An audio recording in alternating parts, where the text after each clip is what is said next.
بھائی علی کی کہانی پر غور کریں گے۔ میں ایک مسلمان گھرانے میں پیدا ہوا تھا اور بچپن سے ہی مجھے اسلام کی پیروی کرنے پر مجبور کیا گیا تھا، کیونکہ میرا خاندان مسلمان تھا۔ میرے پاس کوئی چارہ نہیں تھا، لیکن مجھے دوپہر کو ایک مسلم اسکول جانا پڑتا۔ مسلم اسکول میں مجھے قرآن پڑھنا سیکھنا پڑتا، جس کا مطلب ہے کہ صرف سمجھے بغیر متن کا تلفظ سیکھنا پڑا، کیونکہ عربی میری مادری زبان نہیں تھی۔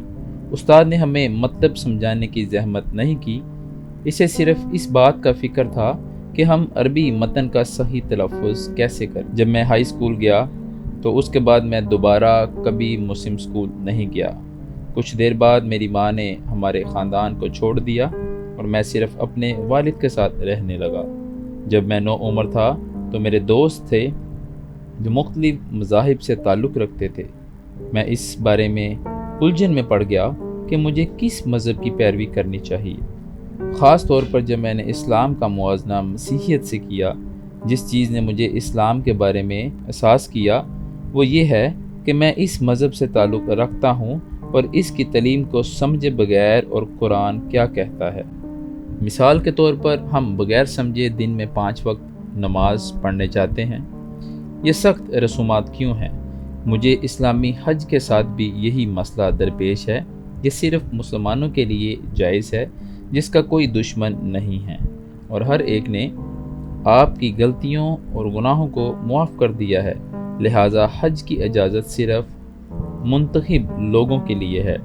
اسلامی تعلیمات سے متعلق ایک اور بات مجھے سمجھ نہیں آئی، کچھ کھانے پینے کی چیزیں کیوں حرام ہیں؟ سگریٹ نوشی کی بھی اجازت نہیں تھی، اور پھر بھی میں نے دریافت کیا کہ بہت سارے مسلمان خفیہ طور پر ان قوانین پر عمل نہیں کرتے اور حرام کھانا کھاتے ہیں، شراب پیتے ہیں اور سگریٹ نوشی کرتے ہیں۔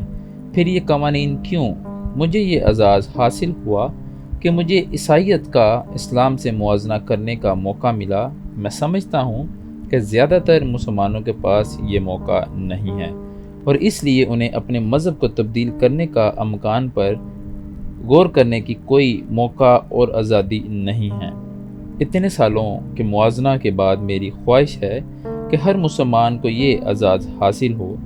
زیادہ مسلمان صرف اسلام میں پیدا ہوتے ہیں اور ان کے پاس کسی دوسرے مذہب پر غور کرنے اور اپنی مرضی سے آزاد انتخاب کرنے کا کوئی امکان نہیں ہے۔ مجھے یقین ہے کہ اگر تمام مسلمانوں کو مسیحیت کے بارے میں جاننے اور یسوع کی پیروی کرنے کا موقع ملے تو وہ مسیحیت میں تبدیلی کا ایک قدم ضرور کریں گے۔ اور ایک مسیحی ہوم گروپ سے میرا تعارف کروایا۔ یہ میرا تجربہ تھا۔ جب میں نے مسیحی عقیدے کے بارے میں سیکھا تو مجھے خوشی ہوئی کہ میں بائبل کو اپنی زبان میں پڑھ سکتا ہوں اور اس طرح اس کا مطلب سمجھنے کے قابل ہو گیا تھا۔ یہ میرے لیے ایک شاندار دریافت تھی۔ ایک دن مجھے ایک خواب آیا اور میں نے خواب میں ایک روشنی دیکھی اور ایک آواز سنی کہ وہ مجھے پکار رہی تھی، میری طرف متوجہ ہو، میں تمہاری رہنمائی کروں گا۔ تب میں نے محسوس کیا کہ یہ یسوع مسیح مجھے بلا رہا ہے۔ یہ خواب میرے لیے سچا تھا اور پورے یقین کے ساتھ میں مسیحی بن گیا تھا۔ میں اپنے دوستوں کے ساتھ موضوعات کو پڑھ رہا تھا اور ان پر گفتگو کر رہا تھا، اور میں نے یسوع کے ساتھ قریبی تعلق سے لطف اندوز ہونا شروع کر دیا، کیونکہ وہ مجھے اپنا دوست کہتا ہے۔